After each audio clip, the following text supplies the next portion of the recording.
Lester Young. Perhaps one shouldn't say sitting, but sitting with Lester Young. Dusk must become your light, light, light. If you want to see Lester Young. So Zimmer sits beside him at his window in the Alvin Hotel. Prez is blue beyond redemption, his tenor idle. He looks down at the street, drinking his gin and port, building slights the last light from the day. If Prez could shuffle into a club again, like a wounded animal, he would blow his ultimate melancholy. But nights belong to others now. Zimmer can only watch Prez in the half light of his sadness. Old whispers slipping around, words into melodies. As holy silence means the most. For Michael S. Harper. Rest, Prez.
Katz, John Goldry, and Vanilla Foreman.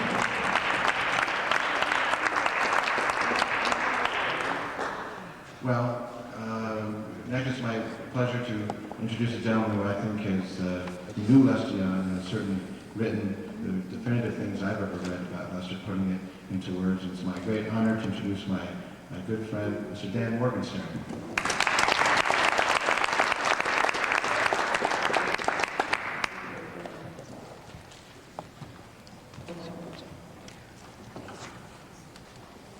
I am pinch hitting for my good friend and yours, Phil Schaap.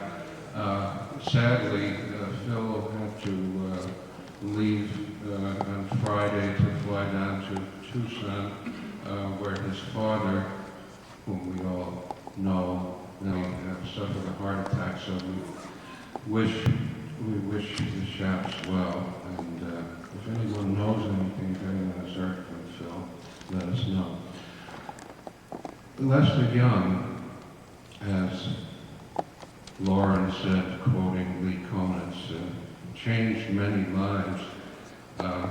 He changed mine in a way, but I'll get to that in a minute. But I won't know who Lester Young was, you know that. And if you want to know more about Lester Young's life and his music, I would recommend to you two books. One is by Dr. Lewis Porter, who is on the program here tonight, and it's simply called Lester Young. And the other is by a Dane named Frank Buchmann Muller, and it's called You Fight for Your Life. And they both kind of supplement each other. When I came into the building this evening, I heard some music, which is very unusual. It wasn't what you hear now, like somebody warming up. No, it was Alan Zug. And I know that they don't type music into a city corp. I was wondering where it came from. And as I walked around to get to the back door of the church, I saw one of the gentlemen who cleaned the building, and he had his cart with his stuff on, a little portable radio, or a cassette player, whatever. That's what Alan Zug came from. And I thought that was very appropriate. Alan Zug was certainly two of the people whose lives Lester Young changed. My first encounter with Lester was in Europe, when I first really started listening seriously to jazz as a teenager. And I heard him on those wonderful records with Billie Holiday. But the one that stopped me in my tracks was The Man I Love. And I hope that most of you know that record. But that solo in the middle there is an unbelievable thing. And I think I must have played it about 20 times when I first got the record. I feel sorry for people who in age of LPs and CDs. When there were only 78s, you know, you save your little money, you know, and you go out and you buy your records maybe once a week. And if you bought them used, you know, you could pick up quite a few. If you bought them new, you know, one of those albums with 3 records in it. Anyway, you really got to know that stuff. When you listen to those things, they stayed with you. And there was anyway, that solo, that taught me, I think, what improvisation, a very loosely used term, what that really meant. Lester Young was a creator. There are lots of inventors in this music, but not many creators. That's what Lester was, a creator. He created a new language. I had the good fortune of seeing Prez a number of times, and alas, too late, I got to know him a little bit, got to talk to him. The first time I actually was in his presence, other than being in a club, and, you know, like seeing him on the bandstand or watching him, you know, at the bar, whatever, and not, you know, talking to him or anything, was at Newport, 1957.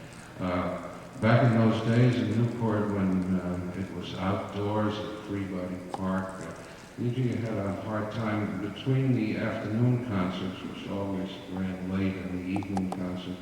If you try to go back, and have dinner or something, and then come back to the field, well, it was a real hassle. So a couple of friends and myself decided to stay between the evening and afternoon and evening concerts. We were out in the grass there by the stage. And we met a couple of guys who'd done the same thing, a couple of cats from Detroit, and they had a jug of wine, and we were sitting there in the grass, on the grass, with the grass, and then all of a sudden, turned around, and here was an apparition. It was Lester Young, and the late Bob Parent, who was there taking some wonderful pictures of Prez there, he was wearing a hat, blue hat with a big brim. And even though it was summer, it was the 4th of July weekend, he was wearing a light top coat, which he sort of wore hanging over his shoulders, and he was carrying a saxophone in a soft case. So we had turned around, I don't know who spotted him first, but there he was, like an apparition. He said, "Prez!" And there he was. And he came over, the guys from Detroit jumped up and got him, asked him if he wanted to share our wine, which he did, and we sat with him. He sat with us for a while, and it was really, it was like heaven. And he was so sweet. He had that soft way of speaking, with those inflections, unlike anybody else. So that was my first really personal encounter with Lester, although I was like just digging him. Some later that year, I began to write regularly about jazz for the first time. I got this great job sending a monthly column about New York jazz to England for Jazz Journal, a job for which I was paid in records and books. Very lucrative writing about jazz. It still is. So anyway, I really enjoyed this, and it was wonderful to be able to try to do something for the people whose music had brought me so much happiness over the years. So there was a night at Birdland when Lester was celebrated. It was organized by some of his friends, Marshall Stearns. I had no idea then that I would eventually be connected with the studies of Marshall's. And Dr. Luther Cloud, who was Lester's physician, psychiatrist, and a few others, Oscar Goodspeed at Birdland. And the occasion was a mythical occasion. It was what be his celebrating his 30 years in show business, whatever that means. And it was an evening for Lester, and Lester was there, and I wrote about it, and I wrote about it that morning, like about 2 o'clock in the morning, at 3, and I sat down and wrote this, and I still think it's the best thing I've ever written, even though it was an early thing, but that was Lester. He inspired me to do it, and I sent it to the magazine, and then this is how, the way Lester changed my life. And, I didn't know what they were going to do with it, but when I got the next issue, there was Lester, so this was my first cover story. I had Lester to thank for that. But it goes on. I won't take much more of your time, but I do want to say this. Willie Jones, who had a great deal to do with establishing these events here, and who was a great friend of Lester, was playing with him that night at Birdland. And somebody, whoever it was, God bless him, gave Willie a copy of the I had written about that. And he thought well enough of it to show it to Prez. And Prez, according to Willie, Prez read it and wanted to meet me. So I was going down to the 5 spot anyway where Lester was playing. One of them turned out to be actually his last club engagement in New York. None of us could know that then. But I went down and caught a set at the 5 spot. That's the old 5 spot. The dressing room, well, that was the kitchen. That's where musicians went between sets. So Willie took me back there, and introduced me to Lester. And the first thing he wanted to know was if I played an instrument. And I told him not anymore, but I had struggled with the violin. And he started telling me about a fiddle player in the Midwest in the 1920s who he said was the greatest he ever heard, greater than Stuff Smith or anybody. But we had a wonderful chat, and people were saying at the time, when Lester wasn't all there anymore, it used to make me mad. He was very much there when he wanted to be. It was when he didn't want to be, when things were bugging him, that he made believe that, just to shut things out. We had a wonderful talk, and, I felt great, and at the end he said, we're going to Philadelphia, and then I'm going to Europe. He said, I'm going to Paris. But when I come back, he said, you got to come see me. And you know where I live at the Alvin. He said, you know where the Alvin is. Of course, everybody who had anything to do with jazz knew where the Alvin was. And so he said, don't forget now, that's the date, you call me. And I said goodbye, and I turned around, and when we went to the kitchen there, the far spot, there was a tricky little step, which it was easy to stumble over. And that's what I did, and it turned around, because I was funneled anyway after this audience with my idol. So Prez called out and said, don't stumble now, you might fall. I went out and caught another set, and during the set, Lester's piano player was Valdo Williams. Was taking a solo, and as could happen sometimes, he got lost, and he started fishing, and Prez was watching him. Incidentally, he played beautifully, Lester did. He was watching him, and, when he leaned over, said to him, I was sitting right near the band, so I could hear him. He said, don't give up. Don't ever give up. That was Lester Young. Thank you.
you.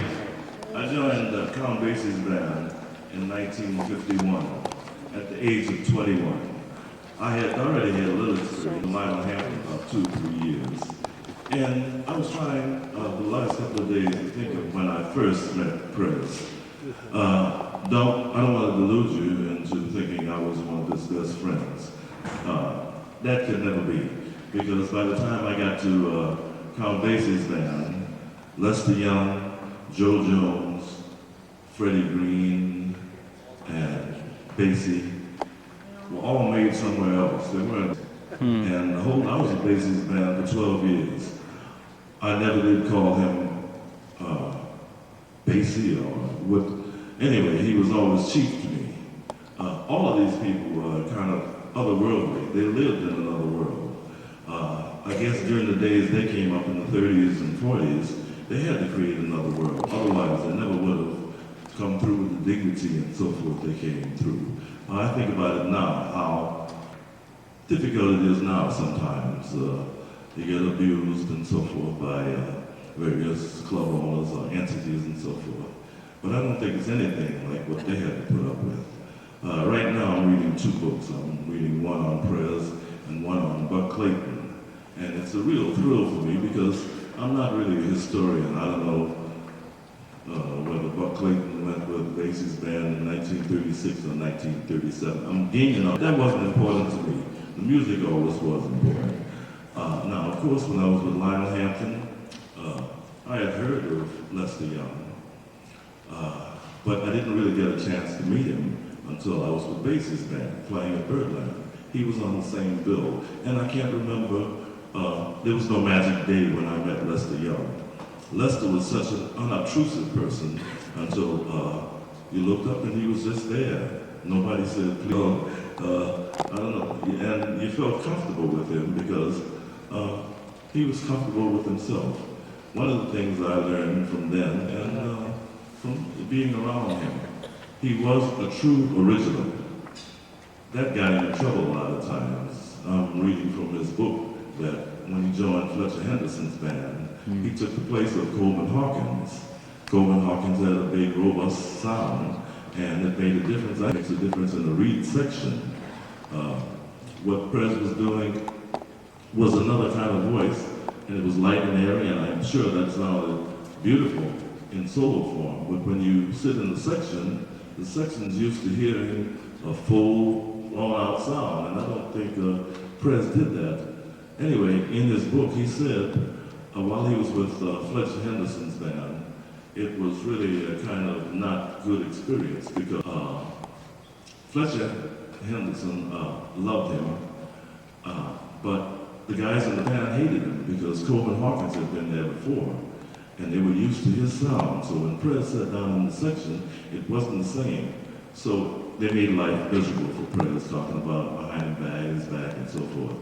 He said the worst thing was when he came to New York, he stayed at Fletcher Henderson's house, and Fletcher's wife would cook breakfast for him. And she said he'd throw some bacon and eggs in front of him, then start playing Coleman Hawkins records for him all day. He said this was really very difficult, and I can imagine it was. Now, by the time I was with Basie, I told you I don't remember really formally meeting him, but at last came the grand opportunity there, Joe Jones and Freddie Green. Now, I heard about this special language that they developed among themselves, and they did. So I figured now's my time to really hear them really speak this language. So when you got off the band in Birdland, you went in the back into the hall and got your coat, and then you went upstairs and stuff. Well, I walked like, it must have taken me 20 minutes to get back there because I'm really walking eavesdrop to see if I could hear what they were saying. And I heard what they were saying, and I got my coat, and I'm making a good pretense of leaving, and I walked past back by and stuff.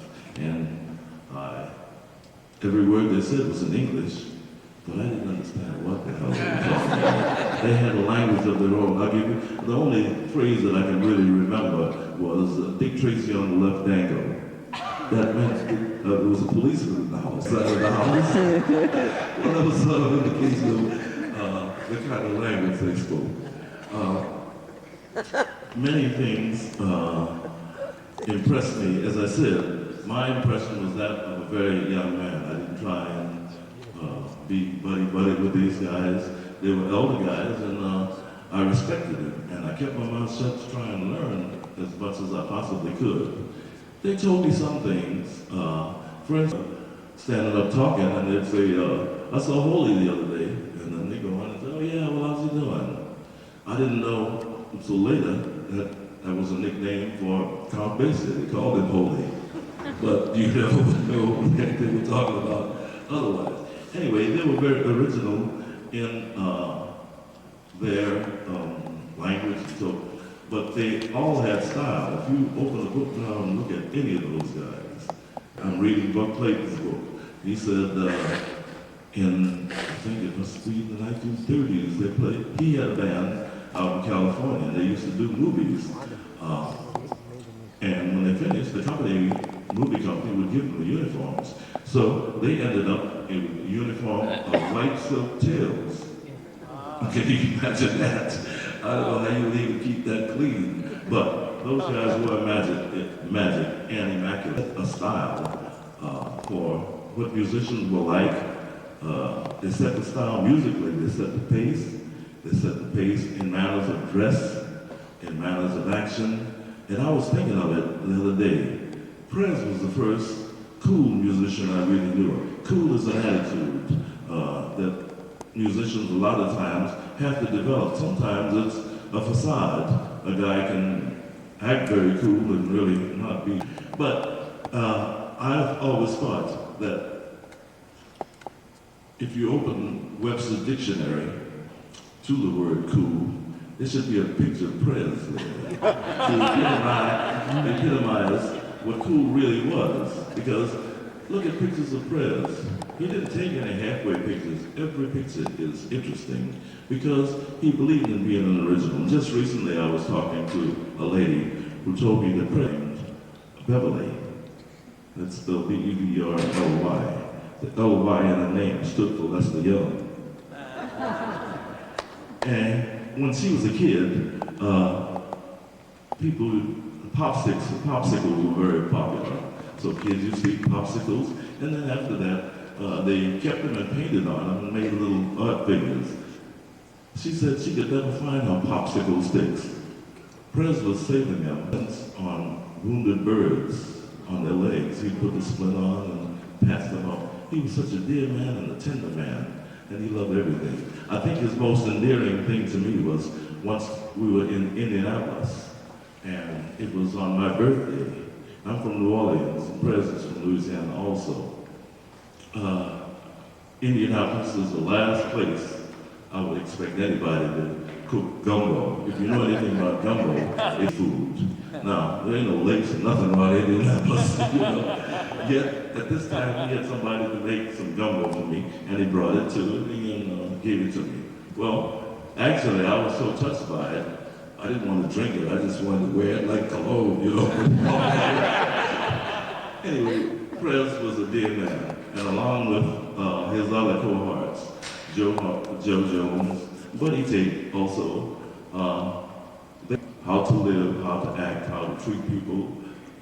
They really gave me role model. My father died when I was 7, so I didn't have anybody, but I adopted all of these guys as uncles, and it was the best family I could ever have myself into. So for me, it's indeed an honor just to be asked to speak of Prez, because I was in awe of him when I first met him, and I'm still in awe of him. In life, very seldom you get a chance to really meet anybody who's bigger than life.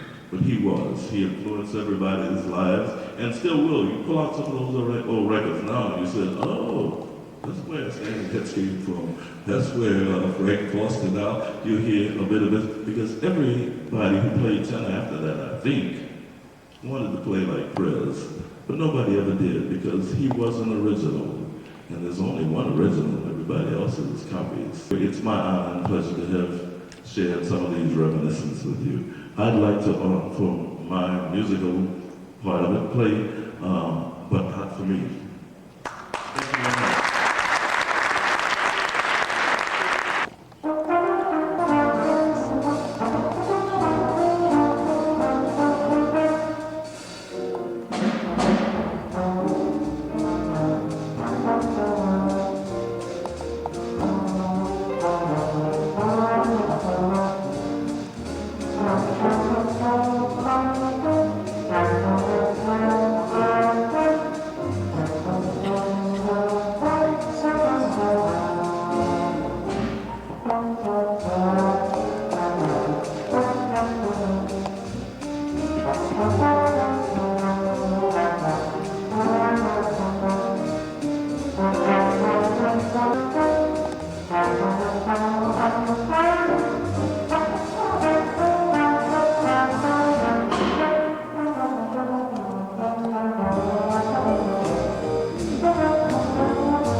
Powell.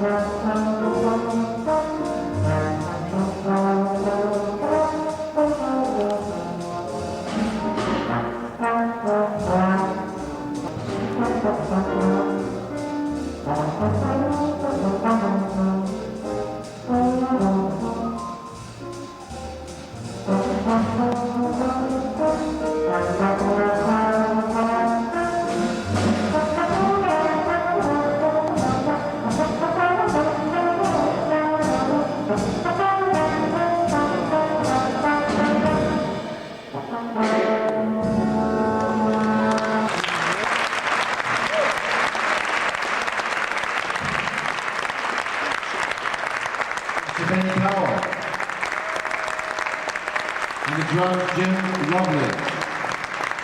Murray Wall and Carter Hammer. Enzo had a way of asking you to do something that started out sounding like a request, a little later kind of feel like an obligation, and a little while after that it would be a mission. And there was a man by the name of Willie Jones that had the same kind of talent, and both those wonderful men were responsible for keeping this tradition of celebrating Prez year after year for 10 years. And it's fallen to me this year.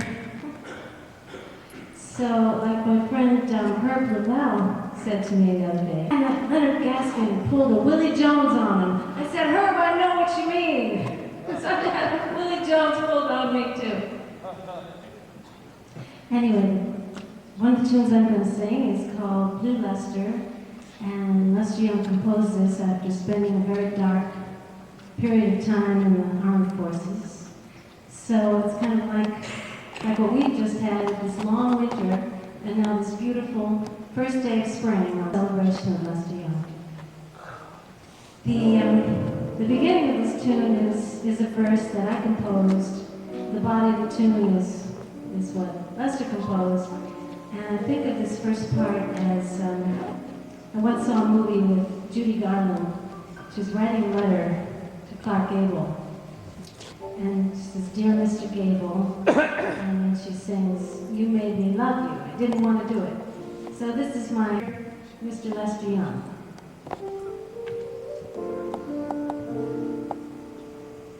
I guess I'm sentimental, they all say, but I've a very special debt to pay. Although I wasn't there, I've got to let you know I care. Your Einstein's river bending, your time is never ending. Your phrases say the words my heart is longing to say. My soul is haunted by the thought of you. In the echoes of your notes so sweet and blue.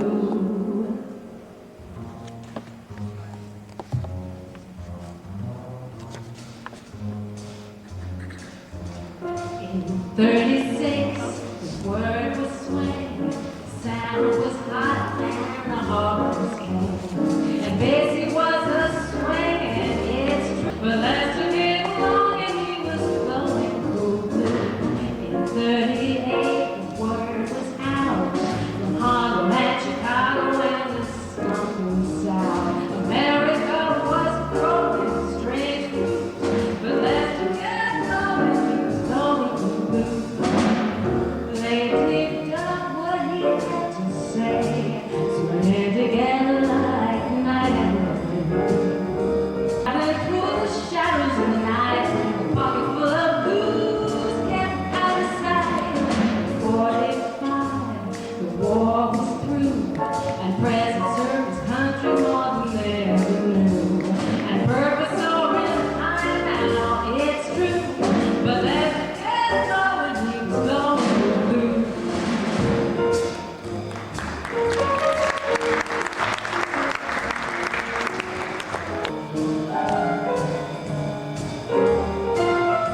going to do the great George Gershwin ballad Embraceable You that Prez played at a JATP concert at Carnegie Hall on September 1949. Does that sound right, Dan? I put lyrics to this, so.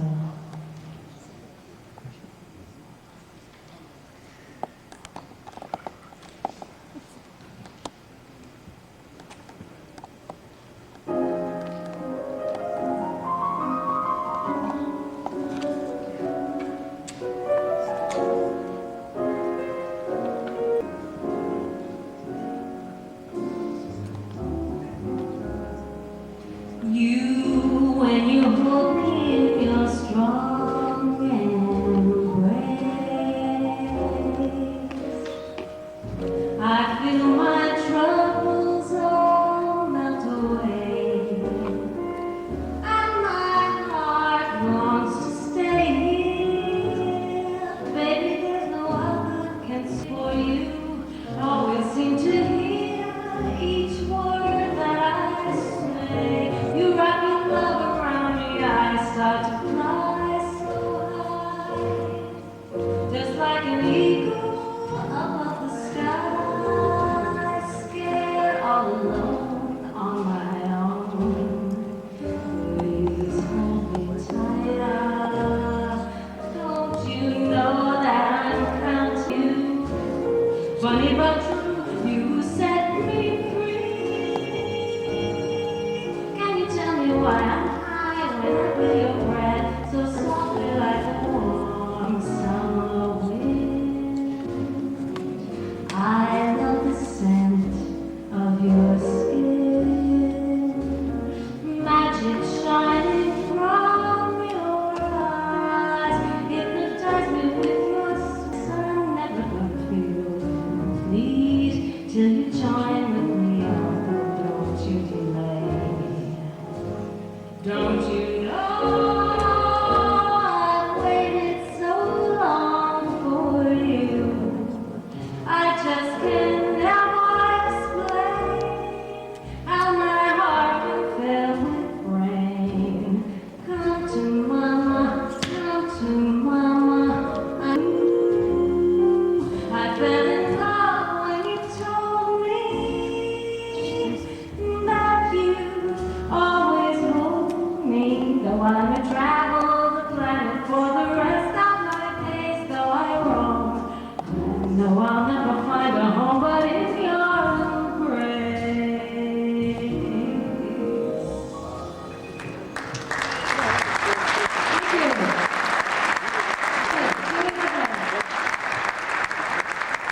One of the kings on 52nd Street, playing with everyone from Charlie Parker and Dizzy Gillespie to Lester Young and Bud Powell, and you name it. He's recorded with Coleman Hawkins and Ben Webster and the rest of them. And he's one of the greats, Mr. Leonard Gaskin.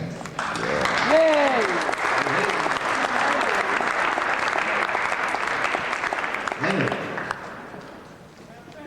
Oh, here he is. And I should mention, speaking of the bass players fraternity, that there's another bass player who also played with Lester Young, who's just sitting right there. Mr. Ted Sturgis is here.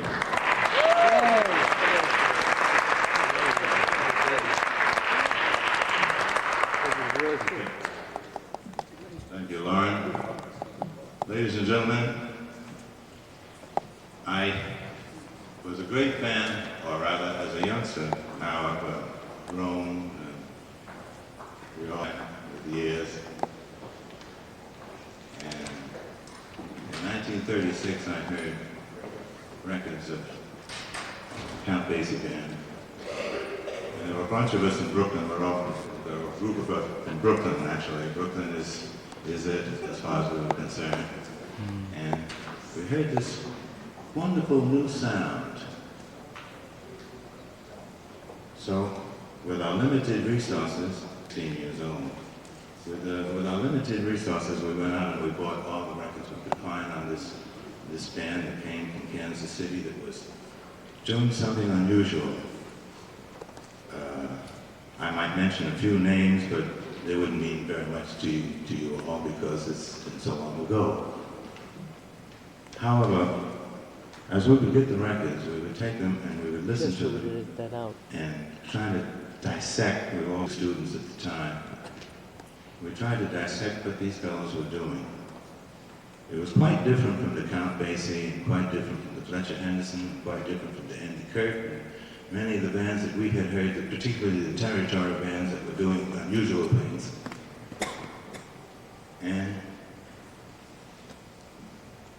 so in 1939, we were all still in school, as I said, and our band came to the famous store on 52nd Street, where we couldn't afford to go in. So we would go out and stand outside and try to listen to what this band was doing. And as the members of the band would take their breaks and come out, and we'd look at them in awe. They were like a bunch of unusual characters from us. Fortunately, in the ensuing years, they came to Brooklyn, and when they played Brooklyn, oh my God, I was out in the middle of the street, and I remember seeing Prez and Buck Clayton, and they had a girl sing, I don't remember the girl singing the name. No, it wasn't Helen, it was just another girl. At any rate, they were walking down Main Street of Brooklyn, which was at the time in our neighborhood, Fulton Street, and the two of us, it was Ray Abrams and myself, we were standing across the street looking at the nozzle and followed behind. And they came to the Brevoort Theater that particular day, and the Brevoort Theater wasn't a particular show place, it showed motion pictures primarily, but this time they had the Count Basie band. And naturally we were in the first few pews, excuse me, not pews, rows. and Joe Jones made a rip, and they went into a ML special. God, man, it was like heaven. Well, I don't wish to drag this out. You all know the stories. You've heard all the stories about Lester Young.